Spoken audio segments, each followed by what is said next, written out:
Tambun, itu di dekat Satam, satu Tambun SMP. Ini ada yang tinggal di situ atau sering lewat situ, ada satu ruko yang menjual minuman keras. Ya, nah itu dijual bebas itu. Kemarin sempat kita tegur. Ya, nggak tahu udah sekarang saya belum. Tadi sebelum saya umroh itu ada. Nah, mudah-mudahan sih nggak ada. Udah di kemarin karena sempat kita lapor dengan kepala desanya, cuman namun kepala desanya ya backingannya kuat Ustaz. Kalau backingan kuat susah, urusannya apa? Ormas. Ya, makanya sekarang ini ormas itu kan dia apa? Nyari uangnya dengan cara seperti itu. Ya, dia menghalalkan segala cara untuk mencari uang, nggak mikir dia itu dosa atau apa. Dan ini hati-hati. Ya. Maka ini yang disebut dengan muhlikat, mubiqat, merusak. Kalau sampai kita biarkan, ya, bahkan di underpass Tambun itu ada, ya, ruko gede lagi, ya, jual minuman keras, naudzubillah. Kalau dulu masih ngumpet-ngumpet, ya, di mana biasa ngumpetnya Bu? Tukang jamu, toko-toko jamu tuh. Nah itu yang tahu-tahu pasti nanya, ada nggak? Ada. Diumpetin di mana? Di dalam lemari, di kolong. Itu yang hanya yang tahu-tahu aja Bu. Nah kalau Ustaz tahu, dikasih tahu, ya. Nah sekarang ini orang, masya Allah. Nah ini maka dari itu ini hati-hati Bu anak-anak kita. Makanya kalau misalkan mereka pulang malam dan sebagainya, ya walaupun bahasanya habis dari mana loh, kita kan kita tanya, dari ngaji Mak, habis perayaan Maulid, nggak ngejamin. Dia periksa, lihat, jangan sampai rusak anak kita, ya tentunya gara-gara faktor daripada lingkungan. Naudzubillah. Perusak anak kita itu salah satunya dengan khamr. Orang yang minum, ya, mabok-mabokan, maka bisa dia melakukan sesuatu yang diharamkan. Minumnya sudah haram, sudah pasti masuk ke dalam tubuh kita, akhirnya dia melakukan hal-hal yang haram. Naudzubillah. Ini yang terjadi, ini yang disebut dengan mubiqat. Kita meremehkan dosa-dosa kecil, padahal pada zaman Rasulullah SAW dosa kecil itu merupakan perusakan, kesengsaraan, atau yang merusak daripada jati diri manusia itu sendiri. Naudzubillah. Ini hati-hati, ya. Jadi makanya penting untuk kita bersama-sama melindungi ku anfusakum wa ahlikum nar. Nah, ini hadis yang pertama. Kemudian yang kedua, hadis yang ke-64, ya. An Abi Hurairah radhiyallahu anhu, anin Nabi sallallahu alaihi wasallam qala, inna Allah ta'ala yaghar wa ghairatullahi ta'ala ay ya'tiyal mar'u ma harramallahu alaihi. Dari Abi Hurairah radhiyallahu anhu, anin Nabi sallallahu alaihi wasallam qala, Nabi Muhammad sallallahu alaihi wasallam bersabda, innallaha ta'ala yaghar, sesungguhnya Allah subhanahu wa ta'ala yaghar. Apa itu yaghar? Yaghar itu cemburu, ya, orang yang cemburu kan rada kesal, ya kan. Wa ghairatullah ta'ala, ya, yang dicemburukan oleh Allah subhanahu wa ta'ala apa? Ayyatiyal mar'u ma harramallahu alaihi, yaitu seseorang yang datang kepada yang diharamkan oleh Allah subhanahu wa ta'ala. Nah ini, ya. Jadi kalau sampai ada hamba Allah, ya, yang datang ke wilayah-wilayah yang diharamkan oleh Allah subhanahu wa ta'ala, maka ini yang disebut dengan ghairatullah ta'ala, ya. Allah cemburu. Ya, cemburu bukan berarti, ya, tapi karena apa? Tapi karena Allah tentunya yang memberikan rahmat kepada kita, ya. Jangan sampai hamba Allah, umat dari Rasulullah SAW datang ke tempat yang diharamkan oleh Allah Subhanahu wa ta'ala. Nah, datang dalam arti di sini adalah yaitu tadi, ya, kita melakukan dosa-dosa yang memang sebenarnya itu sudah diharamkan oleh Allah. Kita melakukan, walaupun bahasanya itu dosa kecil, tapi kalau terus kita lakukan dosa kecil, tentunya akan merusak daripada ya diri kita. Dan bahkan mungkin kita tahu bersama bahwa ketika kita biasakan, contoh misalkan buang sampah sembarangan, buang di situ lagi, walaupun satu plastik terus, lama-lama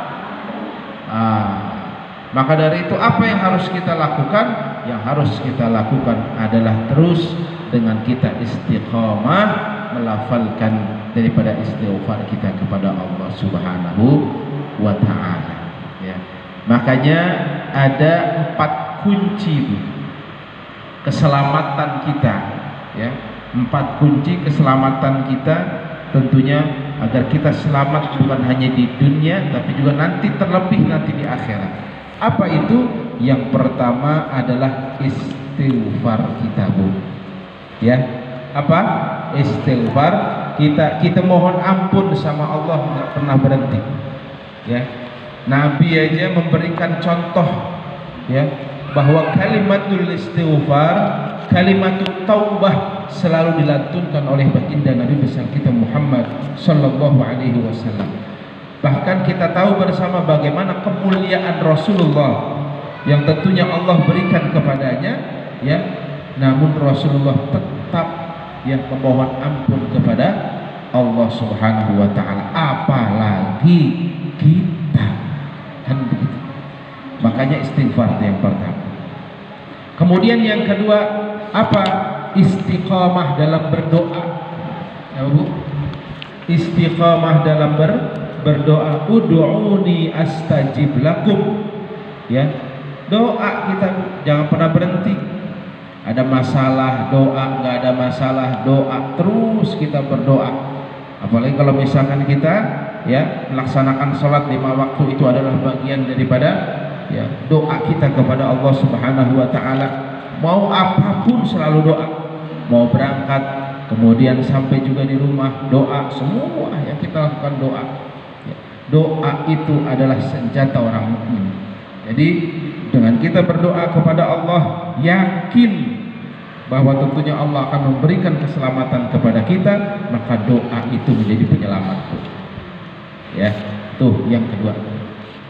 Kemudian yang ketiga ya, yang ketiga adalah istiqamah bil ibadah. Ya, apa? Istiqamah dalam beribadah kepada Allah.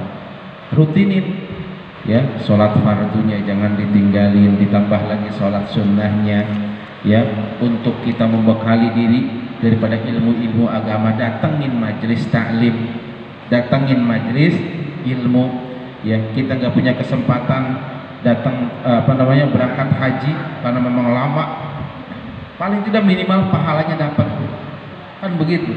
Kata dalam hadis yang awal tadi kan ya, siapa orang yang datang ke masjid kemudian belajar tentang kebaikan atau mengajarkan kebaikan, kana lahu ka ajri hajan taman hajjat. Masya Allah ya. Jadi luar biasa pahalanya, dengan duduk sambil nyender, tahu apa yang dipikirin dia kan. Kadang mah duduk di sini pikirannya kemana-mana, jadi ketika ditanya tahu apaan. Masya Allah ya. Tuh yang ketiga apa, Bu? Agar kita selamat dunia akhirat, yaitu istiqamah bil ibadah. Istiqamah ya, kita untuk beribadah kepada Allah. Yang keempat apa? Yang keempat, jadikan anak kita menjadi anak yang soleh dan solehah. Kenapa? Kata Nabi Shallallahu Alaihi Wasallam, tentunya kebahagiaan yang paling berharga yang kita dapatkan nanti di yaumil qiyamah, nanti di akhirat, yaitu waladun soleh yad'ulah, anak yang soleh yang senantiasa nggak pernah berhenti doain kita, Bu ya. Jadi nggak pernah berhenti ngedoain kita. Paling tidak minimal apa? Ajarin apa? Ajarin anak kita untuk apa? Melantunkan doa buat kita. Rabbighfirli wali walidayya warhamhuma kama rabbayani shaghir. Makanya jangan sampai terkontaminasi anak-anak kita, Bu. Mereka sudah hafal di sekolah, ketika terkontaminasi dengan karena faktor dari lingkungan, akhirnya ujung-ujungnya mereka lupa untuk mendoakan orang tuanya. Bahkan gurunya udah ngajarin, habis sholat doain orang tua, ya, mau ngapa-ngapain kita doain orang tua. Bahkan sebelum belajar kita juga ngedoain orang tua kita, setelah belajar juga sama kita doain orang tua kita, terus begitu. Rabbighfirli wali walidayya warhamhuma kama rabbayani shaghira. Berhenti. Jadi jelas kalau misalkan anak kita itu mendoakan, melantunkan, beda dengan orang lain. Mungkin orang lain mah disuruh, tapi kalau anak kita, ya, bahkan bukan hanya anak, orang tua dalam mendoakan anaknya nggak pernah nggak ikhlas, pasti ikhlas. Makanya kalau ngedoain anak yang baik-baik, ya, artinya apa? Di sini yang perlu digarisbawahi adalah bahwa, ya, doa orang tua dan doa anak akan mempengaruhi segi kehidupan kita, ya, itu tuh, ya. Maka penting untuk kita sama-sama saling mendoakan, ya. 4 poin tadi tuh, ya. Pertama istighfar, yang kedua berdoa, yang ketiga ibadah, yang keempat didik anak untuk terus pesan kepada mereka agar selalu doain kita, apalagi ketika nanti kita sudah nggak ada di dunia ini. Jangan sampai mereka ribut tentang warisan, jangan sampai mereka ribut hal-hal yang tidak ada manfaatnya, justru akhirnya ujung-ujungnya lupa bahwa ada pengorbanan orang tua di dalam setiap kita atau langkah kita yang saat ini Allah berikan kepada kita. Nah, kita harus yakin bahwa apa? Memang betul, ya, semua berdasarkan takdir Allah sesuai dengan catatannya. Inna kulla syai'in khalaqnahu biqadarin. Setiap sesuatu yang Allah ciptakan sudah pasti sudah ada takdirnya.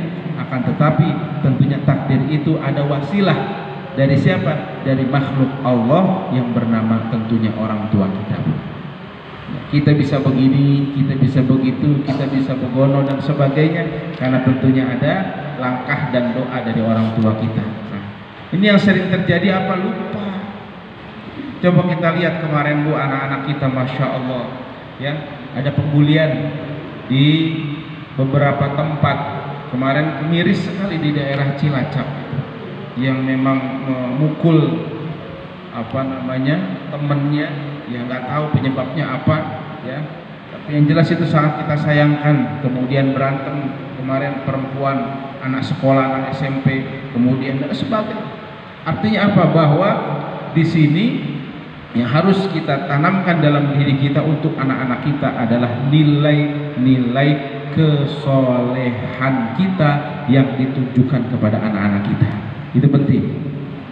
Jadi anak itu akan melihat, ya contoh yang misalkan, ya, kalau memang kita mau nyuruh anak ngaji, ya kita ngaji, nyuruh anak sholat kita sholat, nyuruh anak berbuat baik kita berbuat baik, kasih contoh, ya. Kalau kita mau bersedekah, kasih contoh, amat nih bersedekah di sini dan seterusnya, gitu, ya.